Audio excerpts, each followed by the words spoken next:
ನಮಸ್ಕಾರ. ನಾನು ಕೃಷ್ಣ ಭಟ್ ಯಲ್ಲಾಪುರ. ಇಂದು ಏಪ್ರಿಲ್ 5 ಭಾನುವಾರ.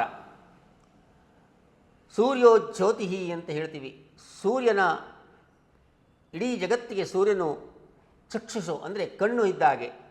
ಆತ್ಮಕಾರಕನಾಗಿರತಕ್ಕಂತಹ ಭಾನು ಸೂರ್ಯನು ಎಲ್ಲ ಸಮಸ್ತ ಆಸ್ತಿಕ ಭಕ್ತಾದಿಗಳಿಗೆ ಕೃಪೆಯನ್ನು ಮಾಡಲಿ, ಆತ್ಮಬಲವು ಎಲ್ಲರಿಗೂ ವೃದ್ಧಿಯಾಗಲಿ ಅಂತ ಸೂರ್ಯನಲ್ಲಿ ನಾವು ಪ್ರಾರ್ಥಿಸ್ತೇವೆ. ಧಿಯೋಯೋನ ಪ್ರಚೋದಯಾತ್, ನಮ್ಮೆಲ್ಲರ ಬುದ್ಧಿಗಳನ್ನು ಸದ್ಬುದ್ಧಿಗಳತ್ತ, ಕ್ರಿಯೆಗಳನ್ನು ಸತ್ಕ್ರಿಯೆಗಳತ್ತ ಸೂರ್ಯಗ್ರಹವು ನೀಡಲಿ ಅಂತ ಸೂರ್ಯನಲ್ಲಿ ನಾವು ಪ್ರಾರ್ಥಿಸ್ತೇವೆ. ಸ್ವಸ್ತಿ.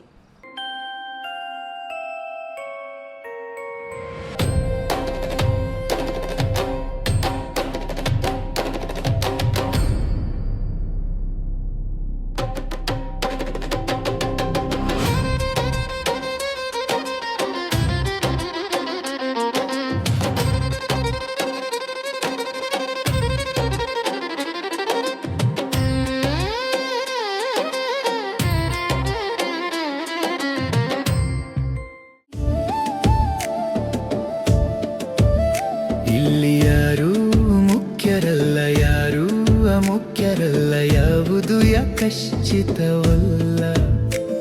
ಇದು ಅನಂತ ಪ್ರಪಂಚ, ಅಪಾರ ಅದ್ಭುತ ಅಚ್ಚರಿ, ಕಹಿ ಸಿಹಿ ತುಂಬಿದ ಲೋಕ, ಪ್ರಪಂಚ ಪರ್ಯಟನೆ.